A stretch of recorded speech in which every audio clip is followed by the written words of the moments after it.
I think that the glue is the common interest that brought you to that small 16-foot skiff with that other person. I mean, that's the kindling that creates the fire. And where the fire goes depends a lot on the alchemy or the chemistry of the 2 or 3 people that are in that boat.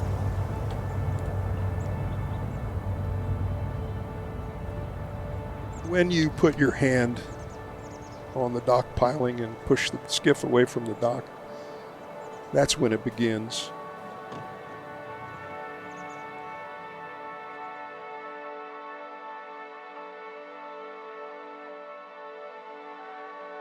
It's an incredible release when you hit the throttle on your boat. You go, I can deal with the broken toilet when I get home, and all the crap that you leave behind, and you disconnect, and all your focus is just, let's go catch it. What are we going to catch and how we're going to catch it?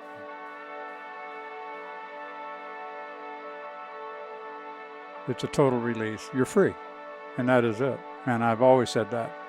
My favorite time of the day is when I hit the throttle and the wind hits me in the face and I go, yes.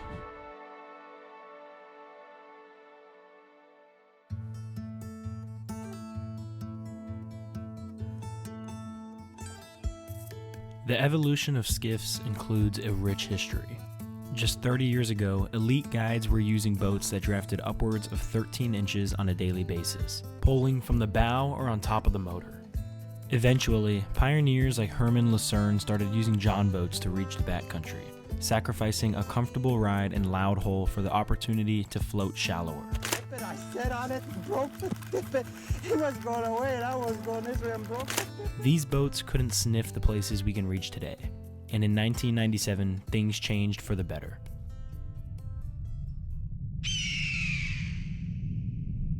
This is the place people wanted to conquer. The Florida Everglades. A world of endless twists and turns, a labyrinth of bays and creeks looking to torment even the most experienced anglers. In 1997, boat-building legends Chris Morejohn and Hal Chittum wanted to build a boat that could venture into this country without restrictions, eventually designing and building the first skiff of its kind, the Hell's Bay Whipray. In Chris's backyard, they got to work finishing this skiff. This boat was initially laughed at by anglers, confused what you could do with a 25 horsepower motor, wondering where you could go, why was it so tippy. That's where Flip came in, using his platform and fishing skills to show what this boat could do and why it was so revolutionary. This little skiff right here started a revolution in boat building and in technical poling skiffs in general, and it spawned not only this company but many other companies, and did a lot to foster the growth of light tackle fishing. Today, I am lucky enough to benefit from the people who paved the way in the poling skiff industry, sparking innovation from the constant chase of perfection. As I entered the same jungle that occupied Flip, Chris, and Hal's mind in my own skiff, I wanted to push it to the limits, exploring the brackish waters of the backcountry.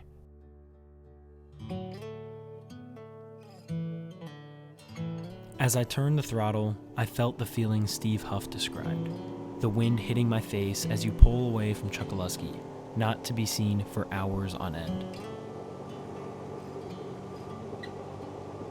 I saw the birds on their morning commute as I bid the exposed oysters goodbye, navigating through the ancient Everglades rivers and creeks on way to my destination.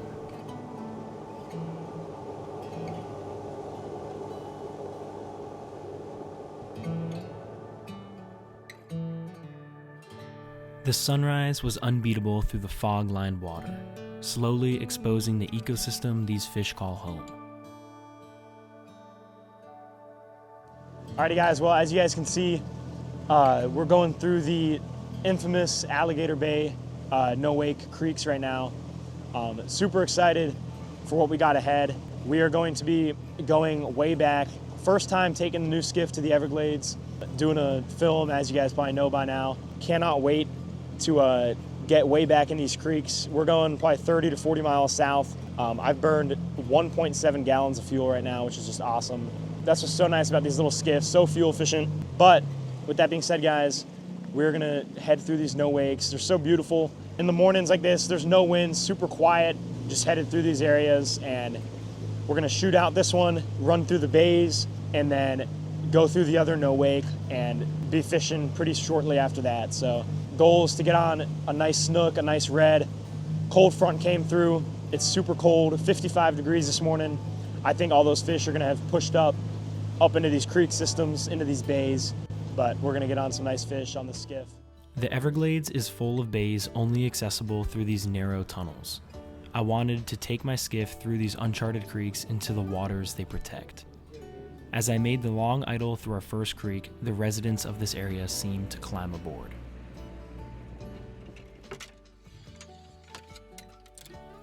Alrighty guys, well, we made it to the first spot.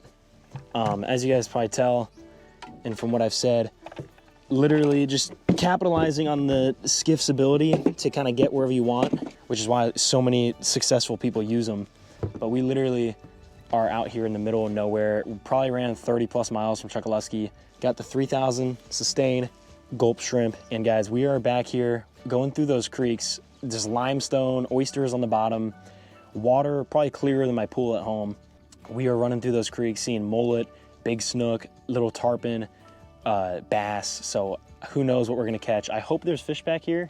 Yeah, we got muddy bottom here, which with the sun, when it's dark like that, can really kind of absorb some warmth. So I'm hoping there's some nice snook on this bottom. I'm probably showing you guys it right now. I don't think there's gonna be a huge amount of quantity back here, but I'm hoping there's just that one big snook that's cold, trying to stay warm. After a couple minutes, I saw a hole in the mangroves, a creek leading through the forest into the shallow, grass-filled bay. I was seeing bass and snook spook, and I knew I had to leave here with something. All right, guys, we're entering in this little creek. It looks so pretty. The ground is just unreal. You guys can probably see it pretty good. Got some tide pouring out of here.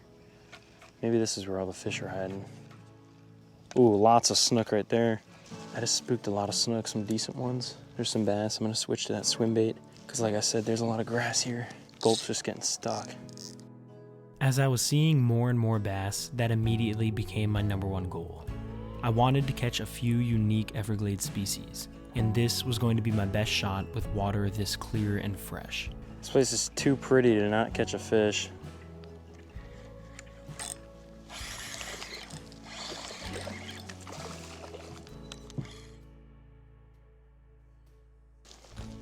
Bass fishing.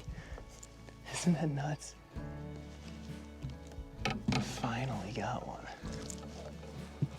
All right, guys. Zoom in on that right there. He choked the swim bait. Guys, we're back here. Genuinely don't think you can get a prettier place than this. I think we've shown it off quite a bit. I've been chasing around this guy for a minute, but beautiful fish right there. This is why you come to the Everglades. We're back here fishing grass, and I mean, this water is so clear. We've shown it off for you guys, but I'm trying to get him in the sun.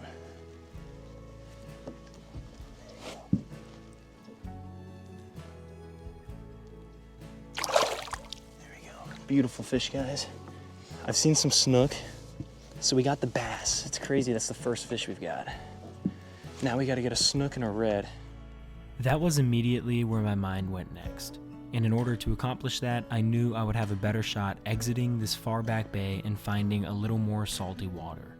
I head out of this creek thankful to catch the coolest species on my bucket list, the freshest bass you can catch in Florida. All right, guys, well, we made it out that creek. We're fishing still backwaters, obviously, but sticking with this NLBN and gonna cruise around here, same type of water, super muddy, super dark bottom. I think there's gonna be some snook here.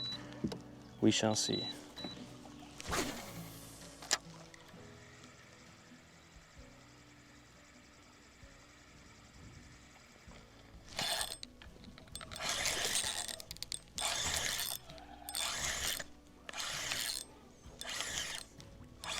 Decent little snook.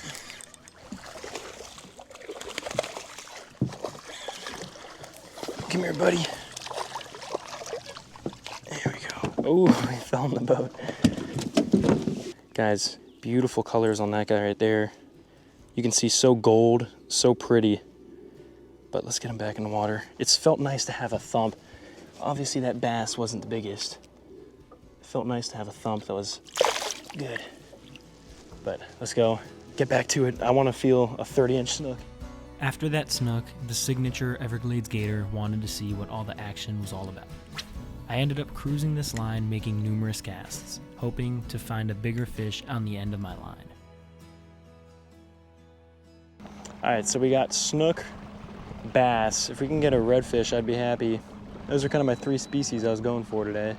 After that snook, I decided to relocate. In the Everglades, there's so much water to fish and explore, it can be exciting and also hard. I ended up relocating, and it was a phenomenal decision. So fishing this spot, same thing, same kind of type of thing as last time. This one actually is a little creek. There's an island. Some of these are areas where me and my dad fished in the tournament and did really well. So if you guys haven't seen that video, check it out. But hopefully we're gonna tuck into these creeks and stuff, see what happens.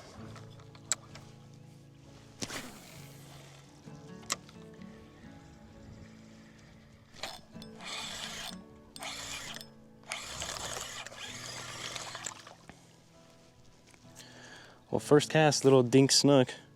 Hopefully there's his papa back in there, but beautiful fish. You'll catch a lot of those down in the Everglades. I guarantee you there's one bigger than that somewhere around here.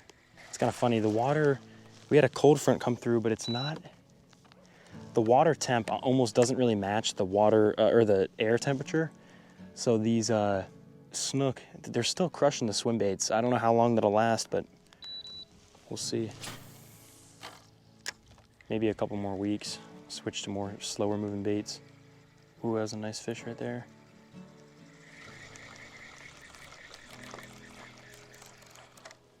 Ah, nice snook. Oh my God, that's a giant snook.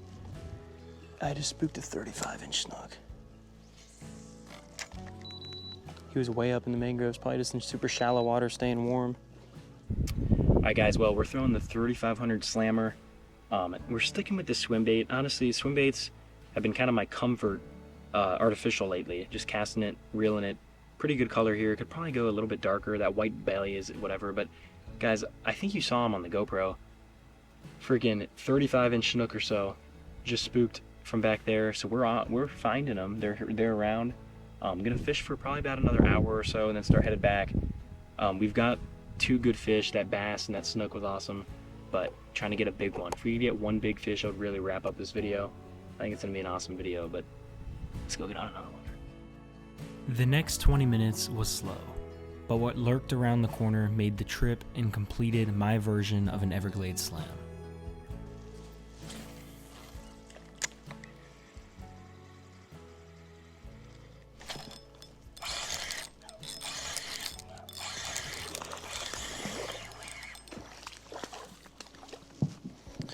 Nothing crazy. There's a lot of these guys around today. Okay, buddy. It's nice feeling the fish cold. Shows the temperature's down.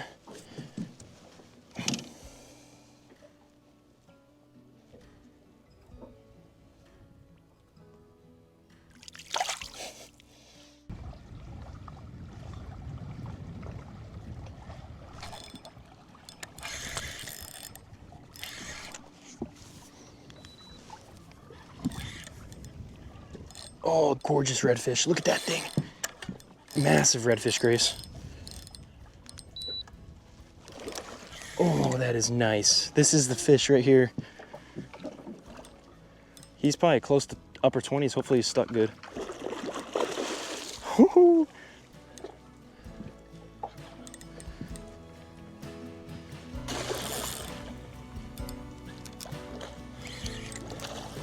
Come on, buddy. I'm bringing him on the left side. That is a gorgeous fish.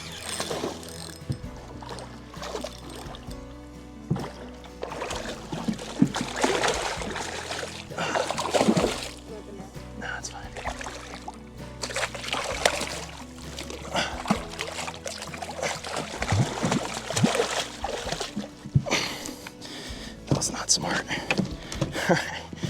Look at that fish, dude. That's why you come out to the Everglades.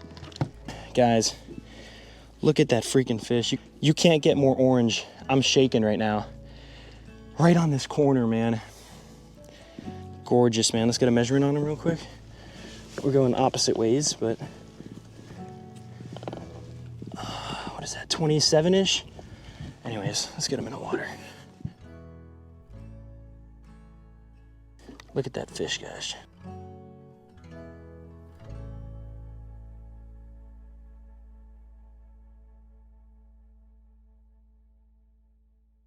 Gorgeous fish, guys.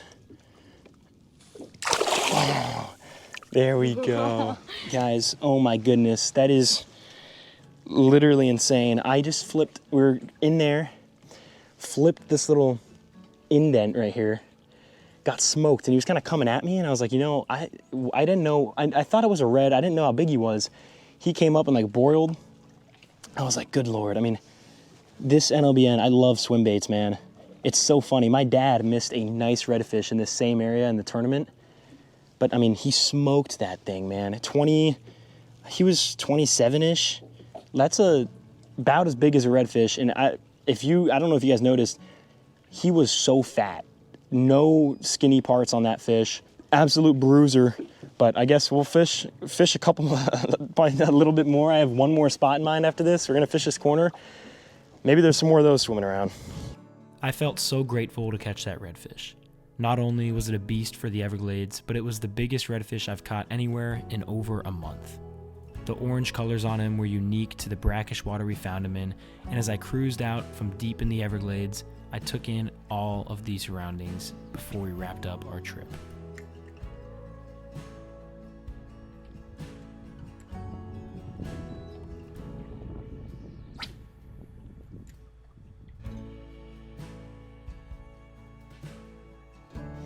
Alrighty, guys, well, it is 11:37, and I, going into today, really wanted to be off the water around noonish, and I think we got the job done. We kind of did what I kind of wanted to do today, which was get out, show you guys this skiff, show you guys how far she can run, show you guys the benefits of having a skiff like this.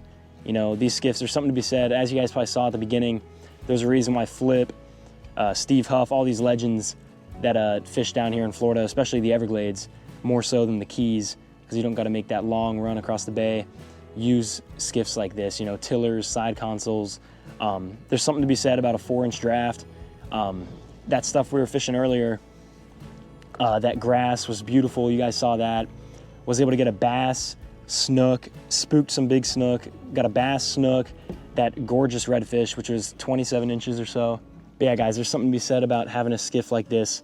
It's so fun taking this thing down here in the Everglades. It's kind of bare bones. It's not bare bones. It's a pretty insane skiff, but the tiller, you know, when you're going in those creeks, you guys probably saw a bunch of shots of that. When you're running through the creeks and once you get past Chokoloskee, all the river systems, and you're running through those with the tiller, it's kind of unique, very awesome experience, and grateful to have this skiff to be doing this a lot more. We're gonna be doing a bunch of stuff like this, camping, fishing the Keys, all that stuff. But with that being said, guys, grateful to get those fish. That redfish was gorgeous. I hope you guys enjoyed. I hope you guys learned something, and I hope you guys come back for a video in the future. But peace out, God bless. See you guys in the next video. As I left the Everglades, I was content with how my day had gone. I thought about the history of skiffs like the one I was in, how memorable it must have been to be in that first Whipray all those years ago. Being in my Tarpon 17 now, I can get those same feelings. The sharp turns in the mangroves, the dry launches with the trailer, and the long trips with few gallons burned take me back to 1997 with them. As I got back to Chokoloskee, I loaded up the boat and head home, with my mind already churning with new ideas and videos like this one. Perhaps, like Flippin' 97, my own way of providing someone else an escape from their day.